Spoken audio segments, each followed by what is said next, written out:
Yeah, you read it right. We're talking about who wins basically between Erickson, Lubin, and Kell, Brook. And this will be an excellent fight in my opinion. It's a video request. We back with the Box Clinic and more. Y'all know what it is. It's your boy CJ Goodfellow. And most definitely it'll be a good fight at this point. I understand that Lubin wants to jump back in with the Wolves, and he just seen the Jermell Charlo fight as a minor setback, not a major setback. And he's ranked number 7 in WBC. I think might have changed, but I know Kell Brook been elevated to number 3. Junior middleweight, and maybe a solid fight. I think it'll be a real good scrap.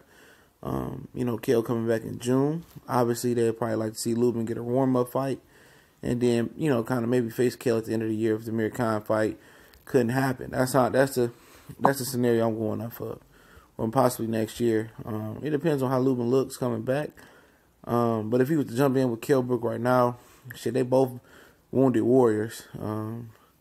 I think Lubin still is the fresher. I think he's physically stronger than Brook. I think he's a good puncher. I think he's a good fighter. I think he may have a stop. I think he may beat Kell Brook.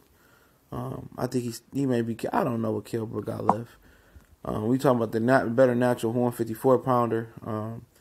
Obviously Lubin started at the weight. I just think he's a good fighter. I think Kell Brook could give him some trouble, but I just think Lubin's attack skills. But we don't know where he is. His balance and his mind is after getting knocked out by Jermell Charlo. He is yet to come back. So both of these guys continue to get 2 more fights in. I say, Lubin come back real quick, then do another fight. Then maybe next year, maybe if Jermell Charlo unifies and moves up, whatever it may be, and they can, cross roads to be a mandatory or fight for a vacant belt, whatever it may be. It'll be different. Right now, I can't call it, man. I guess I want to know who the favorite. I don't consider Kell Brook back after 2 rounds for Rabchenko, and obviously Erickson Lubin hasn't fought, since. But if you're talking about the Erickson Lubin that we thought, that most thought, I ain't gonna say most thought that give Charlo problems. I know he won't get Charlo no problems. I said that. Most people without that loss, let's say he took a soft touch or a step up fight in the right direction instead of Charlo, he still goes into a Kell Brook fight undefeated. I think a lot of people would be favoring Erickson Lubin. I think a lot of people still would favor Erickson Lubin over Kell Brook. Kell Brook is not a fleet of foot. He really not. He got okay movement. He got good power. He got good punches. But I think Lubin is the overall better athlete, and I think he's the better, sharper fighter. If this is a fresh Lubin, I don't know what he's left after him after getting knocked out, honestly. But obviously, Kell Brook is a wounded warrior. It's a tough fight for me to call, especially not seeing Lubin back in action and seeing how he going to react. But I think it's a 50-50. I just call it right down the middle. I think it's really, truly a 50-50, man. I think Kell Brook could take advantage of, Lubin softened up chin. I think Lubin could take advantage of Kell Brook having 2 rebuilt eyes. So basically, whoever could take it the most and the longest probably wins that fight. But if you talk from a skill level, obviously Kell Brook been there, done that. Kell Brook beat Sean Porter. He fought Golovkin. He fought Errol Spence. So you give him that. But at 154 pounds for Rabchenko, I mean, shit, that's it.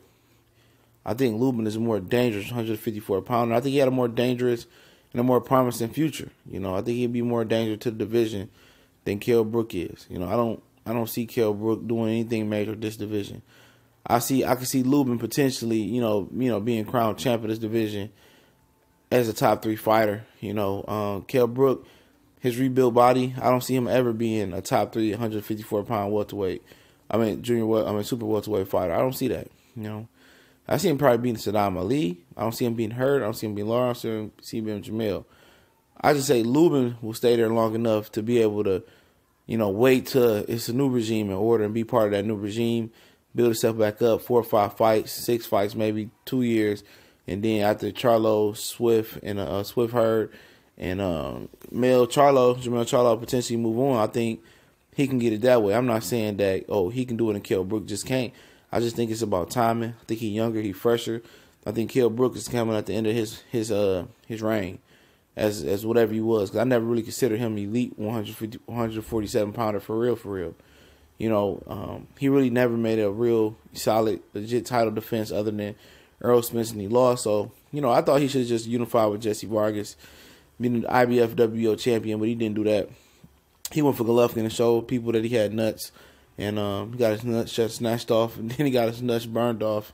He got the nuts burned by Earl Spence. So, but still, this would be a wonderful fight, even if it happened in June. Shit, I think it'll have people torn down the middle. I think most people kind of would, the people that favor Kell Brook would be like, you know what, we seen him come back, we ain't seen Lubin come back. People that favor Lubin probably the naturally big, physically bigger, stronger guy, probably the better athlete overall. We're going to ride with Lubin. And he's still younger. And he's still fresher. So it'll be a hell of a fight somewhere down the line. It probably won't ever happen. If it does, it's going to be somewhere real, real down the line if Kell Brook still competes.